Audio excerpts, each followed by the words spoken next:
It's February the 22nd. Let's read the Bible. Friends, we've come to the book of Numbers. And I'm just going to jump right into the reading quickly because we've got a longer passage today. And we're going to start with number 7, reading Numbers 7, 8, 9, and 10. But I think in fairness, I need to say a word about Numbers 7. I don't know of any chapter like it in all the Bible. You'll see when I get into it. They are at Mount Sinai, down there in the desert, going to come up to Kadesh Barnea eventually. After 40 years, all the wandering, they're going to end up at the top of the Dead Sea in the plains of Moab on the east side of the Jordan River, but they haven't left Mount Sinai. Now, after all that's been said and done, Moses and the workers have finally put together the tabernacle for the first time. They're going to dedicate it. And you'll see something about that in these early verses. But each tribe of the 12 tribes on 12 consecutive days brought gifts to be presented to the Lord. The gifts were exactly the same. And they are recorded in detail, in excruciating detail, in Numbers 7. Maybe I'll say more about that at the end, but wanted you to know what you're about to hear. That's Numbers 7. By the time we get to Numbers 9, there's some interesting things in Numbers 9 about probably the best description in Numbers 9 in all the Bible of how the cloud by day and the pillar of fire by night would lead them. And then we come to Numbers 10. They're really just about ready to leave, hit the road. Okay. Remember, Book of Numbers is getting ready to move, moving, and getting ready to move again. So we're almost at the time when, at long last, the people of God are going to leave Mount Sinai on their journey to the Promised Land. Chapter 7. On that day, Moses finished setting up the tabernacle. He anointed and consecrated it and all its furnishings, along with the altar and all its utensils. After he anointed and consecrated these things, the leaders of Israel, the heads of their ancestral families, presented an offering. They were the tribal leaders who supervised the registration. They brought as their offering before the Lord 6 covered carts and 12 oxen, a cart from every 2 leaders and an ox from each one, and presented them in front of the tabernacle. The Lord said to Moses, "Accept these from them to be used in the work of the tent of meeting, and give this offering to the Levites, to each division according to their service." So Moses took the carts and oxen and gave them to the Levites. He gave the Gershonites 2 carts and 4 oxen corresponding to their service, and gave the Merarites 4 carts and 8 oxen corresponding to their service, under the direction of Ithamar, son of Aaron the priest. But he didn't give any to the Kohathites, since their responsibility was service related to the holy objects carried on their shoulders. The leaders also presented the dedication gift for the altar when it was anointed. The leaders presented these offerings in front of the altar. The Lord told Moses, each day have one leader present his offering for the dedication of the altar. The one who presented his offering on the first day was Nahshon, son of Amminadab, from the tribe of Judah. His offering was 1 silver dish weighing 3.5 pounds and 1 silver basin weighing 1 3/4 pounds, measured by the standard sanctuary shekel, both of them full of fine flour mixed with oil for a grain offering.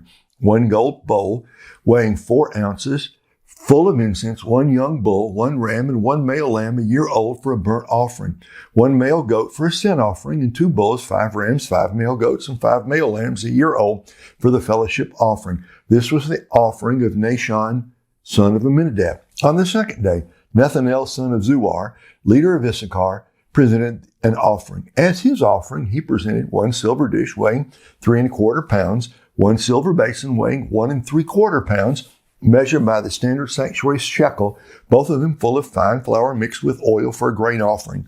1 gold bowl weighing 4 ounces, full of incense. 1 young bull, 1 ram, and 1 male lamb a year old for a burnt offering. 1 male goat for a sin offering, and 2 bulls, 5 rams, 5 male goats, and 5 male lambs a year old for the fellowship sacrifice. This was the offering of Nethanel, son of Zuar.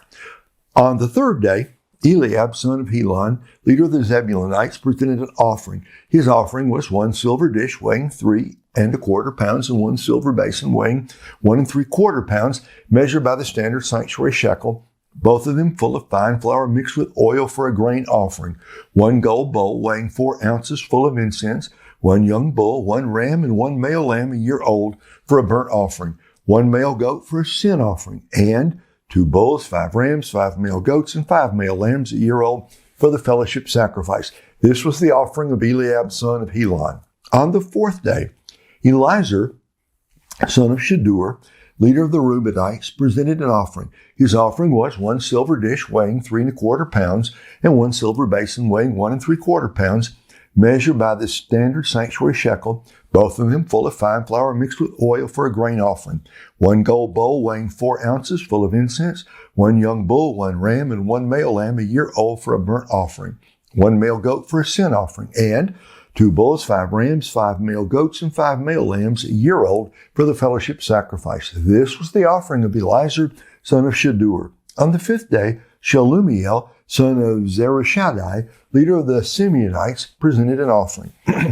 His offering was 1 silver dish weighing 3 1/4 pounds and 1 silver basin weighing 1 3/4 pounds, measured by the standard sanctuary shekel, both of them full of fine flour mixed with oil for a grain offering, 1 gold bowl weighing 4 ounces full of incense, 1 young bull, 1 ram, and 1 male lamb a year old for a burnt offering, 1 male goat for a sin offering, and 2 bulls, 5 rams, 5 male goats, and 5 male lambs a year old for the fellowship offering. This was the offering of Shelumiel, son of Zerubbabel.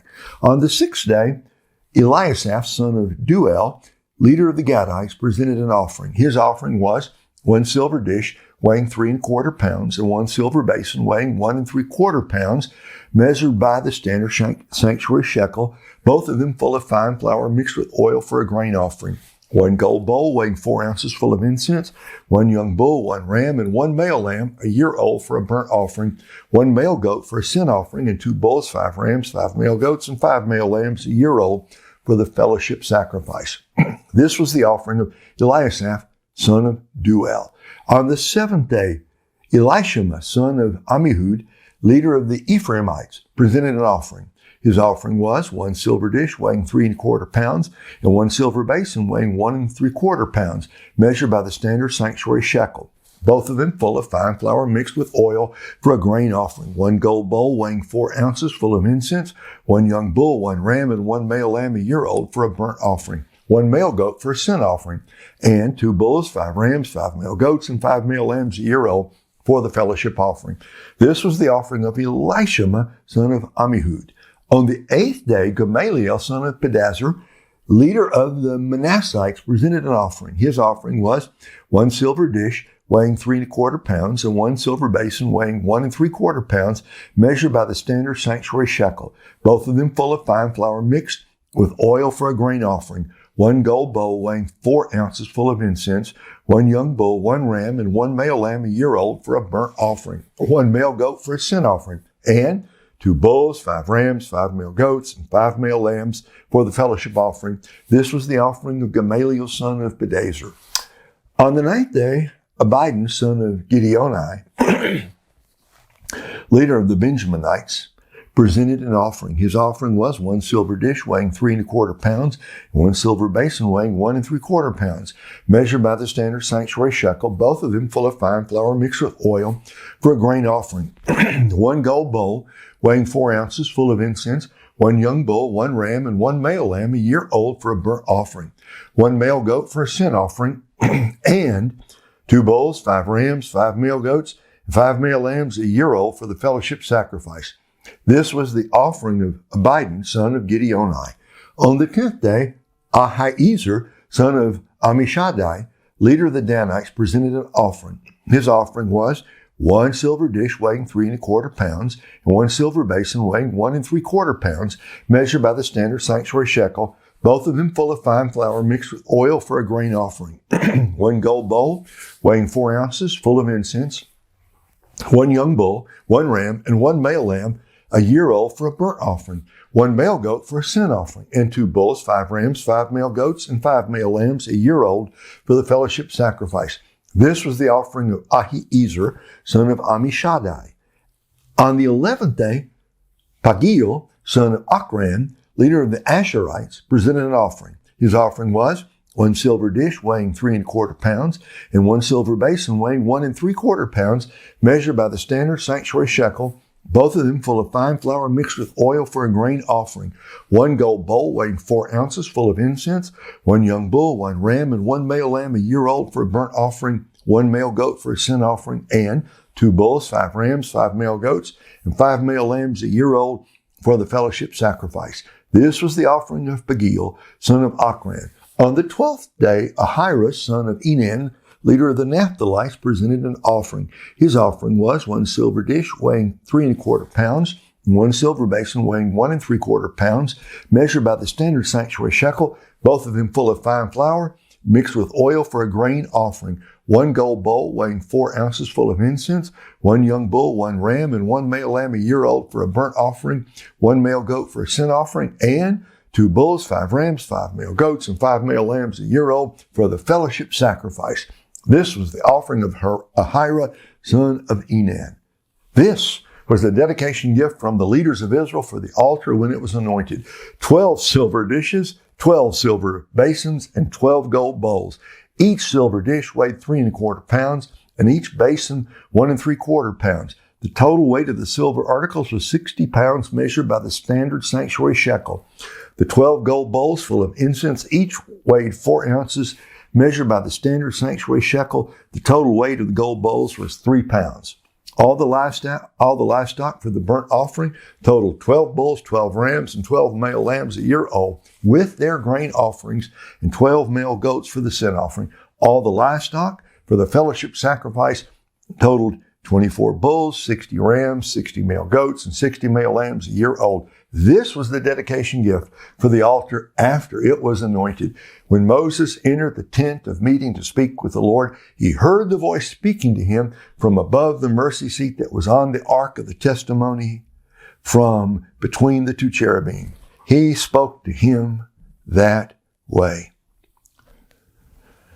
Like I said, there's no other chapter quite like that in all the Bible. But think of this. If you were from Asher, you wanted your gift recorded. If you were from Naphtali, you wanted your gift recorded. From Simeon, you wanted it in there. All the tribes gave, and they all gave the same thing. Everybody made the same gift, made the same sacrifice to the Lord. Thus, the tabernacle is being launched with equal commitment, equal sacrifice, and it is written down. God made sure all those gifts were recorded. Numbers 8. The Lord spoke to Moses, "Speak to Aaron and tell him, when you set up the lamps, the 7 lamps are to give light in front of the lampstand." So Aaron did this. He set up its lamps to give light in front of the lampstand, just as the Lord had commanded Moses. This is the way the lampstand was made. It was a hammered work of gold, hammered from its base to its flower petals. The lampstand was made according to the pattern the Lord had shown Moses. The Lord spoke to Moses, "Take the Levites from the Israelites and ceremonially cleanse them. Do this to them for their purification. Sprinkle them with the purification water.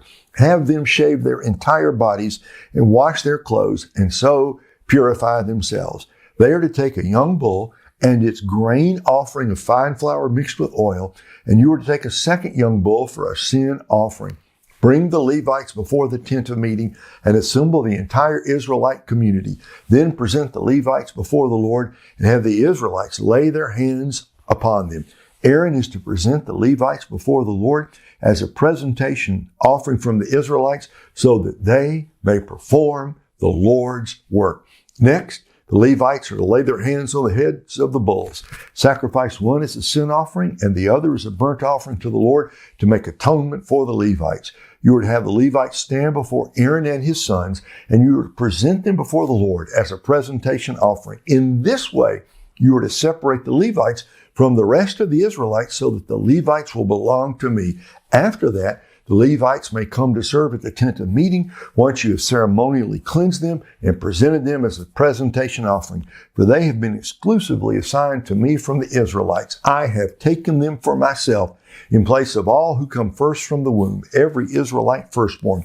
For every firstborn among the Israelites is mine, both man and animal. I consecrated them to myself on the day I struck down every firstborn in the land of Egypt. But I have taken the Levites in place of every firstborn among the Israelites. From the Israelites, I have given the Levites exclusively to Aaron and his sons to perform the work of the Israelites at the tent of meeting and to make atonement on their behalf so that no plague will come against the Israelites when they approach the sanctuary. Moses, Aaron, and the entire Israelite community did this to the Levites. The Israelites did everything to them the Lord commanded Moses concerning the Levites.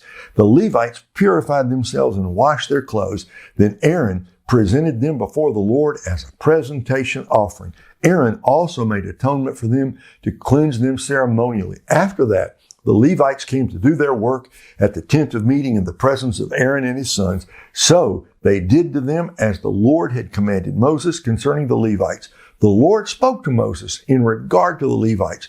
From 25 years old or more, a man enters the service and the work at the tent of meetings. But at 50 years old, he is to retire from his service in the work and no longer serve. He may assist his brothers to fulfill responsibilities at the tent of meeting, but he must not do the work.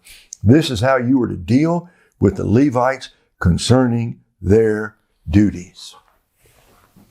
Tabernacle is built. Offerings have been given. Lampstands prepared. Levites consecrated. What's going to happen now? Numbers 9. It's beautiful. In the first month of the second year after their departure from the land of Egypt, the Lord told Moses in the wilderness of Sinai, the Israelites are to observe the Passover at its appointed time. You must observe it at its appointed time on the 14th day of this month at twilight. You are to observe it according to all of its statutes and ordinances. So Moses told the Israelites to observe the Passover, and they observed it in the first month on the 14th day at twilight in the wilderness of Sinai. The Israelites did everything as the Lord had commanded Moses, but there were some men who were unclean because of a human corpse, so they could not observe the Passover on that day. These men came before Moses and Aaron the same day and said to him, "We are unclean because of a human corpse. Why should we be excluded from presenting the Lord's offering at its appointed time with the other Israelites?" Moses said to them, "Wait here until I hear what the Lord commands for you." Then the Lord spoke to Moses, "Tell the Israelites, when any of you or your descendants is unclean because of a corpse or is on a distant journey, he may still observe the Passover of the Lord. Such people are to observe it in the second month on the 14th day at twilight. They are to eat the animal with unleavened bread and bitter herbs. They may not leave any of it until morning or break any of its bones. They must observe the Passover according to all its statutes. But the man who is ceremonially clean is not on a journey and yet fails to observe the Passover is to be cut off from his people because he did not present the Lord's offering at its appointed time. That man will bear the consequences of his sin. If an alien resides with you and wants to observe the Passover of the Lord, he is to do it according to the Passover statute and its ordinances. You are to apply the same statute to both the resident alien and to the native of the land. On the day the Passover was set up, the cloud covered the tabernacle, the tent of the testimony, and it appeared like fire above the tabernacle from evening until morning. It remained that way continuously. The cloud would cover it, appearing like fire at night. Whenever the cloud was lifted up above the tent, the Israelites would set out. At the place where the cloud stopped, there the Israelites camped. At the Lord's command, the Israelites set out, and at the Lord's command, they camped. As long as the cloud stayed over the tabernacle, they camped. Even when the cloud stayed over the tabernacle many days, the Israelites carried out the Lord's requirement and did not set out. Sometimes the cloud remained over the tabernacle for only a few days. They would camp at the Lord's command and set out at the Lord's command. Sometimes the cloud remained only from evening until morning. When the cloud lifted in the morning, they set out. Or if it remained a day and a night, they moved out when the cloud lifted. Whether it was 2 days, a month, or longer, the Israelites camped and did not set out as long as the cloud stayed over the tabernacle. But when it was lifted, they set out. They camped at the Lord's command and they set out at the Lord's command. They carried out the Lord's requirement according to his requirement through Moses. Numbers 10. The Lord spoke to Moses, "Make 2 trumpets of hammered silver to summon the community and have the camps set out.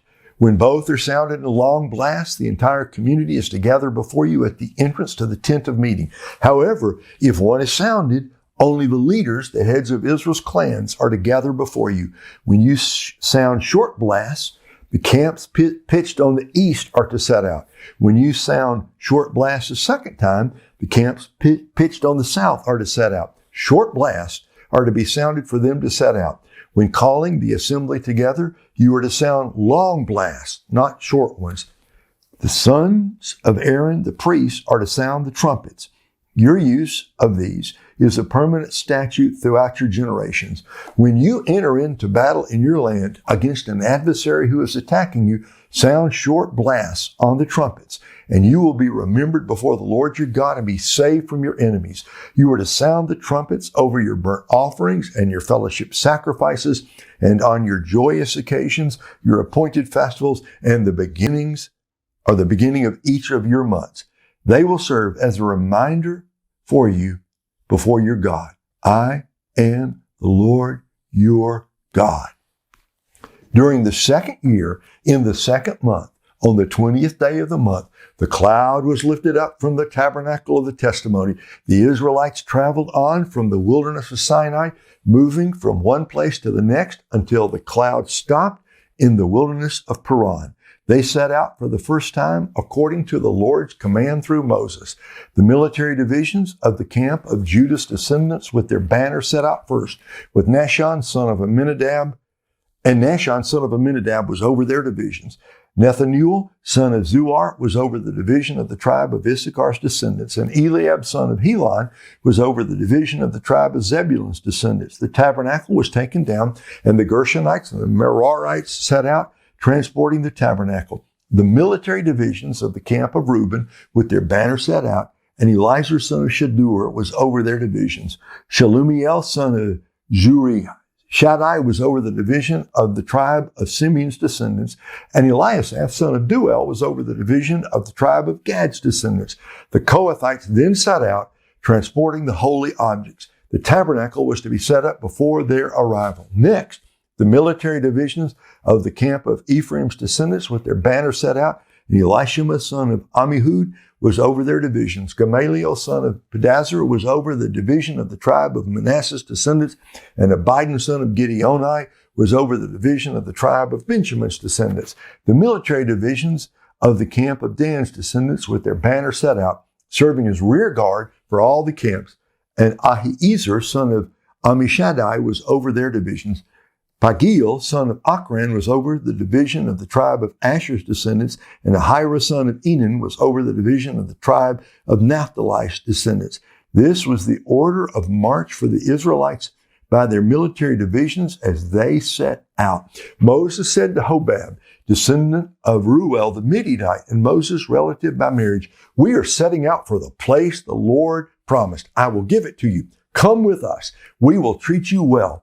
For the Lord has promised good things to Israel." But he replied to him, "I don't want to go. Instead, I will go to my own land and my relatives." "Please don't leave us," Moses said, "since you know where we should camp in the wilderness, and you can serve as our eyes. If you come with us, whatever good the Lord does for us, we will do for you." They set out from the mountain of the Lord on a 3-day journey with the ark of the Lord's covenant traveling ahead of them for those 3 days to seek a resting place for them. Meanwhile, the cloud of the Lord was over them by day when they set out from the camp. Whenever the ark set out, Moses would say, "Arise, Lord, let your enemies be scattered, and those who hate you flee from your presence." When it came to rest, he would say, "Return, Lord, to the countless thousands of Israel." It's the end of chapter 10. We've come to the end of the first major section, this preparing to leave. They've left Mount Sinai. They are on the way to the promised land. We used to sing, "I am bound for the promised land." We sing it. We're talking about heaven. If they would sing a song like that back then, they were talking about we're crossing the desert. We're on the way to the land of Canaan. It's the same, all by the promise of God. I love that about the cloud. God's going to take care of his people. Going to camp for a while, going to move for a while, camp for a while, move for a while. It's a parable of the spiritual life. We're here today, we're there tomorrow, we're somewhere else the day after that. We stay some places a long time and other places we're just passing through. It doesn't matter. As long as the Lord leads us, we're going to be okay. Friends, he's going to lead us today. Go out and have a great, fantastic day. Be blessed in the Lord. Come back tomorrow. We'll do this again.